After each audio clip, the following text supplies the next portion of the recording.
especially the stuff that I'm most interested in, which are more bare bones, which are more connected to our basic experiences being human beings.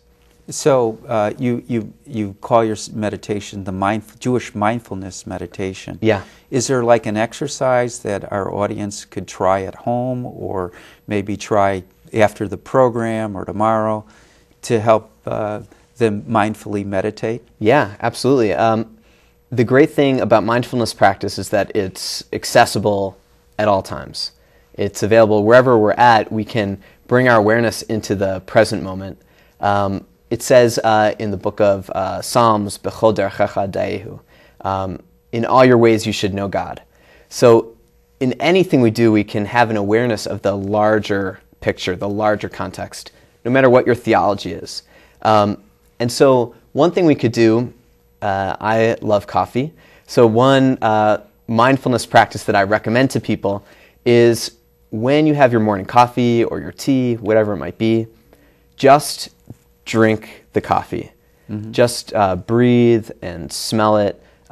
Notice whatever arises in your mind without, hopefully, a sense of judgment. You know, this is a good thought, this is a bad thought, and just be present with that action of drinking coffee. Okay. Would you say a prayer before drinking coffee? Would you prepare yourself with some deep breaths?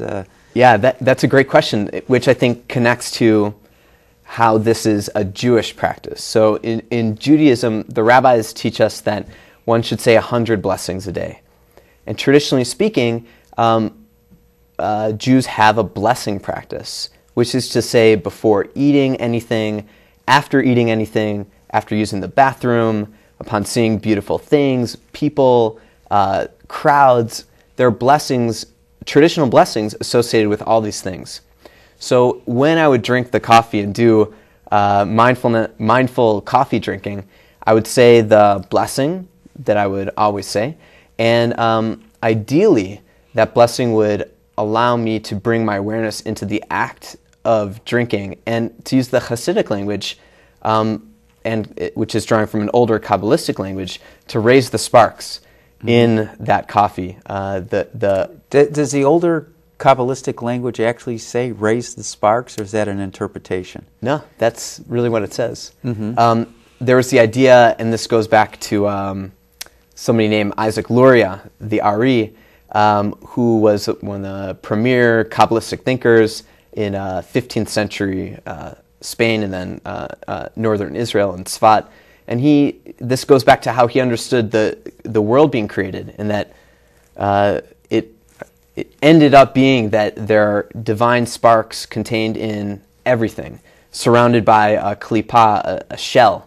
So we as human beings have the obligation in partnering with the divine in raising up the sparks. And we do that through intentional, mindful connection to everything we do. Now, did you have a rabbi teach you your Jewish meditation, or did you develop it on your own? I've learned it from many people. So one of the early rabbis who I studied with was a guy named Rabbi David Cooper.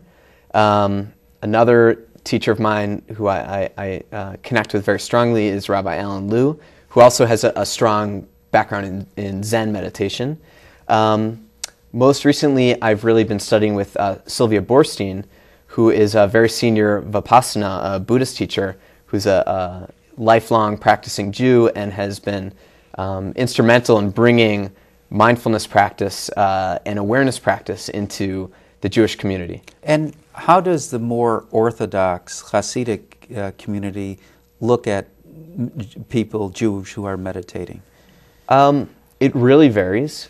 Mm-hmm. I think at the heart of it, I think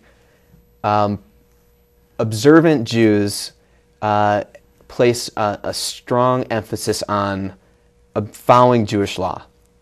And within those boundaries, they would also say that it's and this would of course vary, but you could make a very easy case in that community for how it's very easy to follow the law, but not connect to the law, to not follow what it says in the Torah, to be holy.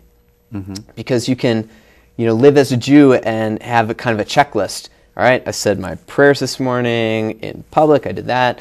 I kept kosher. Check. I did this. Check. But if you're not connecting to God, what good is having all those check marks? Absolutely. So traditionally speaking, there is an awareness of the tension between the form and the intention. What we call keva, the fixed form, and kavanah, the inner intention. The revolution that the Hasidic movement was when it began was in some ways a response to this, that there was too much of an emphasis on the form and not enough on the heart. And is meditation growing in Israel? It is definitely in Israel. It is in Israel.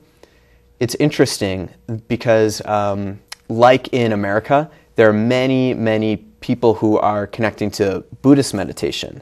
And so in Israel, outside of the religious community, which is about 90% of the state, Buddhist meditation and yoga, all those things are growing.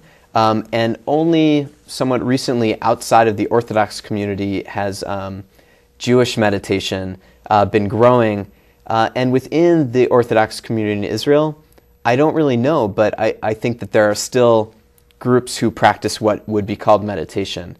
Unfortunately, people believe that around 90% of the teachers and practitioners of what we would call Jewish meditation died in the Holocaust. So there were... can you run that percentage by again? I think around 90%. Nobody knows for sure, but it was really the Hasidic and the Musar masters in Eastern Europe who had mostly an oral tradition that would go from teacher to student of these practices, and they were almost all killed. So there's a really fascinating story about one, the Piazetzner Rabbi, who was the Hasidic Rebbe of the Warsaw Ghetto. And he was living in the Warsaw Ghetto. His family was dying. His students were being killed. And he wrote down a lot and buried it in the ground in the Warsaw Ghetto with a note that said, if this is found, please send it to my brother living in Israel. And in the 1950s, and he died, he was murdered by the Nazis. In the 1950s, a Polish construction worker unearthed these manuscripts and somehow sent them to Israel, to the brother of the Piazetzner Rav, and they have since been published, and they're remarkable. And so you've read them? I've read most of them, yeah, and more than any Jewish source that I know, they're in the Warsaw Ghetto. Based on these texts, the Piazetzner Rabbi had a community of people who are really doing mindfulness practice and trying to create a community of mindfulness practitioners. They call themselves, in Hebrew, B'nei Machshava Tova, people of good consciousness. And you can imagine living in the Warsaw Ghetto in basically the worst conditions you could ever imagine. This sort of practice would be incredibly useful. And, well, let me follow up on that. Yeah. Why do you feel a meditation practice was so useful during the Holocaust? I think because whenever we encounter suffering, personal suffering, when we witness suffering of those, God forbid, who we love, that is appropriately incredibly destabilizing. And we don't know how to act appropriately. We don't know how to get beyond our fear over what might happen to those that we love, to ourselves. And meditation can be a way of steadying our minds, not to escape from the reality of what we're experiencing, but to be able to respond not out of fear or frustration or out of habitual patterns of living, but out of wisdom and compassion, out of a certain steadiness and clarity that comes through developing a mind. I would also add unity, a sense of oneness with nature, with God, with the goodness in the world. Absolutely. Now, you said that the rabbi's writings were remarkable. Yeah.